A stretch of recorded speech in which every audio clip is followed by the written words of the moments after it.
Togo, dialogue, feuille de route jusqu'à destination. L'emploi si fréquent du mot dialogue est une ruse. Proposer le dialogue, c'est tendre un piège.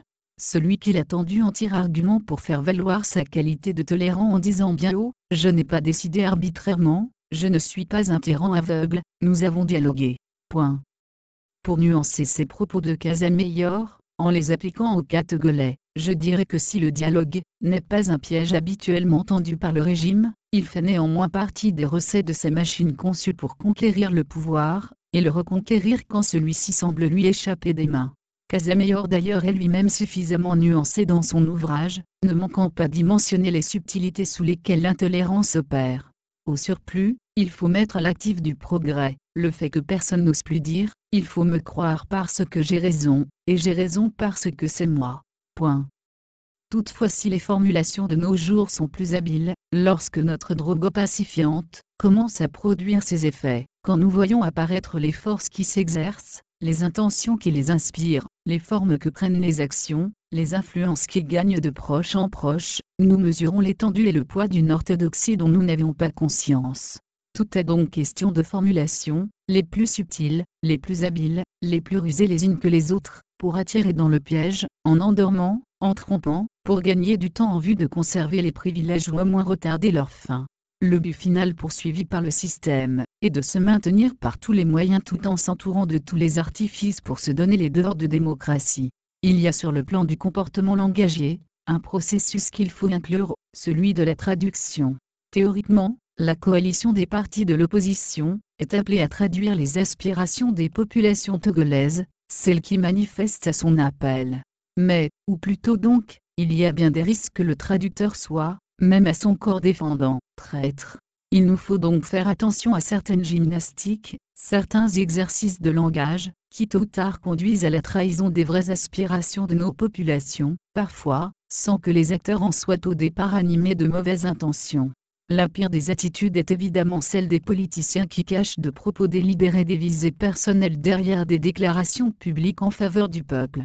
En termes clairs, un siège de député ou un fauteuil de ministre à gagner ou à conserver, peut parfois être caché dans la politique spectacle, qui se joue sur la scène publique, et qui parfois frise la démagogie. L'éthique et la morale qui éclairent la lampe de la lucidité et de la raison doivent être prises en considération, quand nous pensons au prix que nous faisons payer à la population pour atteindre ses visées personnelles et égoïstes, en perte de vie humaine, douleur physique et souffrance des personnes arrêtées, misère continue des populations, qui espéraient une amélioration de leurs conditions à la faveur d'un changement de régime. Exil involontaire ou volontaire. Nous nous plaisons à répéter, au sein de l'opposition togolaise, non sans une nuance de fierté, ce serait la preuve du succès de la pression exercée par l'immense mobilisation des populations, déclenchée depuis le 19 août 2017, que c'est l'héritier Gnassingbé qui, pris de panique, a couru partout voir les chefs d'État, en particulier ceux de la CEDEAO, pour demander leur assistance en vue d'un dialogue avec l'opposition. Mais, nous sommes-nous interrogés sur ce qu'il leur avait dit en sourdine, et sur ce que certains d'entre eux lui avaient promis, en réponse, en sourdine également? Les Togolais comprennent maintenant, dans tous les cas, pourquoi au bout de 28 dialogues, mieux, au bout de 53 ans pendant lesquels le pouvoir en place leur a seriné le mot dialogue dans toutes les sauces, à tout bout de champ, ce qu'il est convenu d'appeler la crise n'a jamais connu de fin, pourquoi le bout du tunnel n'est même pas visible. La vérité est qu'au bout du dialogue le système a sa visée qu'il compte toujours atteindre le plus rapidement possible, et qu'il sait attendre aussi lorsqu'il le faut. Comme dans une logique grammaticale, tous les compléments circonstanciels sont mis en branle et utilisés à bon escient, le plus souvent, agent, lieu, temps, moyen, manière, et ce n'est pas que l'on ignore cette tactique dans le camp de l'opposition, car il n'est nullement dans mes intentions d'insulter l'intelligence des leaders d'opposition, qui nous ont menés où nous sommes actuellement. Mais, qu'est-ce qui s'est passé et qu'est-ce qui se passe alors? Restons dans le registre langagier puisque, objectivement, c'est là que l'on nous prend. Il me paraît, par exemple, trop facile, lorsque l'on a laissé Gnassingbé perpétrer son coup d'État en 2005 pour succéder à son père, en usant de violence de la manière la plus sanglante possible, au moins 500 morts selon le rapport de l'ONU, de tripatouillage de la Constitution de 92, le tout suivi de fraude électorale. De nous donner l'illusion d'un accord, du respect des 22 engagements pris par son père devant la communauté internationale, de nous faire rêver à la paix et à la stabilité, dès la signature de l'APG. Et pour la vente de la GP, tant à l'intérieur qu'à l'extérieur du pays, le régime a recruté les agents les plus compétents qui soient. Dans une certaine euphorie même de ceux qui, à l'époque paraissaient s'opposer le plus farouchement au régime. Le problème pour le système, était alors de savoir comment, combien de temps il faut et quel type d'agent il utiliserait encore pour, sinon vendre cette euphorie visiblement affichée à la suite de la signature de l'APG, au peuple togolais, du moins lui rendre l'APG acceptable. Ou lui faire oublier qu'on n'avait pas encore obtenu le changement, dont il avait payé si chèrement le prix, toutes ces vies humaines perdues. Ce qui était clair, c'est la visée du régime. Ce qui n'était pas clair, ou pas clairement exprimé, c'est la visée de chacun des acteurs de l'APG du côté de l'opposition. Or, l'euphorie des leaders de l'opposition, celle qui a fait s'écrier certains d'entre eux, « Gloire à Dieu », ne nous a jamais été clairement expliquée, encore moins justifiée. Le problème pour le peuple togolais, est que l'on va retrouver presque les mêmes acteurs dans la coalition de 14. Dans certains cas ceux qui leur ont succédé au sein du même parti, parfois, conservent les mêmes conceptions, visées et méthodes de lutte. Toujours dans le comportement langagier, on va mettre en place un cadre permanent de dialogue, puis un cadre rénové de dialogue, la visée du système restant réfractaire à toute rénovation véritable, à tout vrai changement. On parlera alors beaucoup de réformes constitutionnelles et institutionnelles. Cependant la constitution taillée sur mesure pour le système Gnassingbé demeurera en place, et les institutions à son service ne changeront jamais. Non seulement cela, mais en plus, de la part de l'opposition, on apportera sa contribution au renforcement des institutions, et à la pérennisation de l'actuelle constitution taillée sur mesure. Soit dit simplement, c'est sur la base de cette constitution traficotée, et des institutions détournées de leur vraie fin, qu'ont eu lieu toutes les élections qui ont permis au système de se maintenir, élections auxquelles les partis d'opposition ont pris part. Je répète que je ne voudrais pas insulter l'intelligence des leaders de l'opposition, mais force nous est de reconnaître que la situation aurait été autre s'ils avaient agi autrement. Ceux parmi ces messieurs et ces dames qui sont enseignants, comment auraient-ils jugé le devoir d'un élève qui aurait reproduit le slogan « C'est l'une des recettes de l'opposition qui, avec les couleurs des pagnes, des boubous, des t-shirts, des foulards marche le mieux, en aucun cas, nul ne peut exercer plus de 2 mandats, dans un contexte où l'on voudrait l'appliquer à un homme qui lit. Au beau milieu de son 3e mandat usurpé, incohérence discursive. Ce slogan est venu, en effet avec 3 ans de retard, au moins. Est-ce l'esprit d'anticipation, qui a manqué à la stratégie de nos leaders de l'opposition? Mieux vaut tard que jamais. Cependant, reconnaît-on au moins, pour l'avenir, qu'il ne fallait pas attendre 3 années pour lancer un slogan qui aurait eu plus de force, s'il était venu en 2015.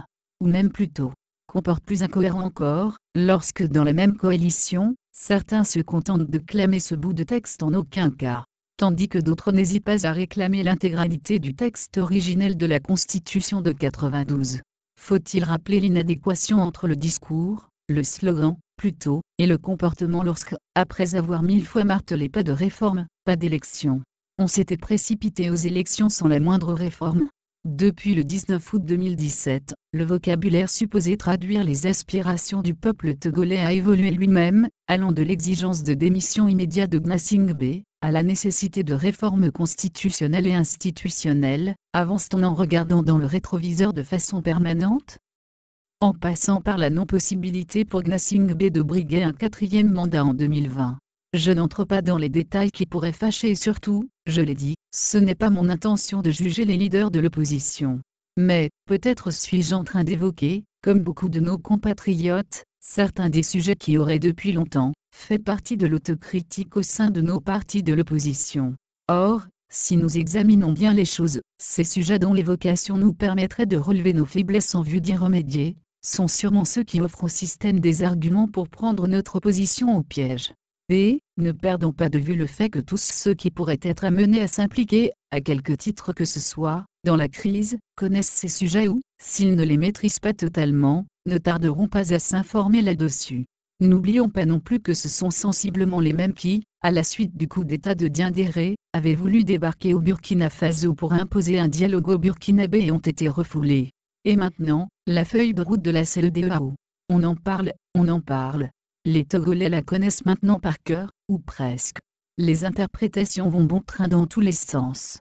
Ce dont on ne semble pas tenir compte, et qui est important à mon avis, c'est que ceux qui l'ont établi, cette feuille de route, connaissent les arcanes de la vie politique togolaise, la psychologie des politiciens togolais, les visées des uns et des autres.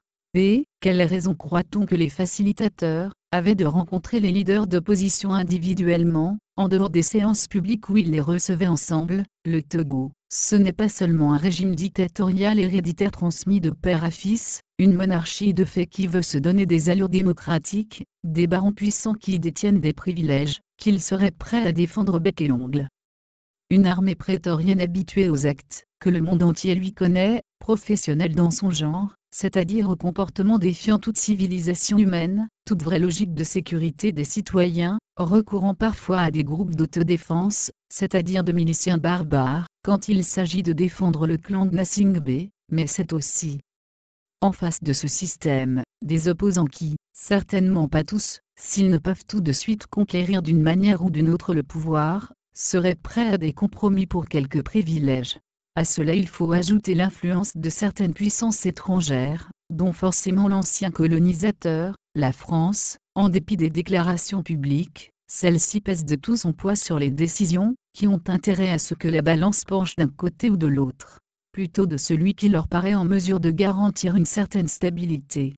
Ne sont-ce pas ces puissances qui ont fortement œuvré et manœuvré, ouvertement ou dans l'ombre, pour conduire l'opposition togolaise aux négociations à l'issue desquelles a été signée la paix à Ouagadougou en 2006, au lendemain de la prise de pouvoir sanglante du fils Gnassingbé?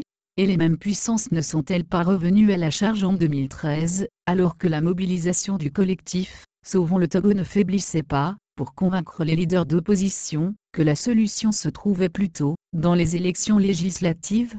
Mais la solution en faveur de qui? Pourquoi? De quelle durée? Cela a toujours été ainsi. Et l'on ne voit pas encore les vrais signes d'un changement réel dans les mentalités. Alors, tout en évitant d'être ceux par qui le scandale arriverait, ceux que l'on pourrait demain accuser d'avoir jeté de l'huile sur le feu, donc d'avoir été irresponsables dans la crise togolaise, les chefs d'État de la CEDEAO ont adopté le langage le plus lénifiant possible pour les uns et les autres, quitte à ce que ce texte dans ce langage-là donne lieu aux interprétations les plus contradictoires les unes que les autres. Nous le constatons déjà au quotidien. Ne revenons pas sur le fait bien connu déjà, que le ministre togolais des Affaires étrangères, avant de rendre public le texte paraphé par les chefs d'État, l'avait modifié pour le rendre conforme à la visée du pouvoir qu'il sert. Cela nous laisse-t-il présager un succès pour son application? Voilà à peu près le contexte dans lequel la fameuse feuille de route est née. La date des élections législatives a été fixée, mentionnée dans la feuille de route. Il n'est plus dit, concernant cette date, qu'il s'agirait d'une simple indication. Plutôt que de savoir si elle est indicative ou définitive, ou si le délai jusqu'au 20 décembre suffirait pour une bonne préparation, moi je me demande, ce que peut-être personne ne nous dira jamais ouvertement, quel peut être le rapport de la fixation de ces dates avec ce que Gnassingbé a dit à ses homologues de la CEDEAO avant même le début du dialogue. On pourrait se poser la même question sur les autres points saillants retenus dans la feuille de route. Il y a un mot, très important, à mon avis, dans les rares analyses qu'a fait Gnassingbé sur la crise du Togo, celui d'insurrection.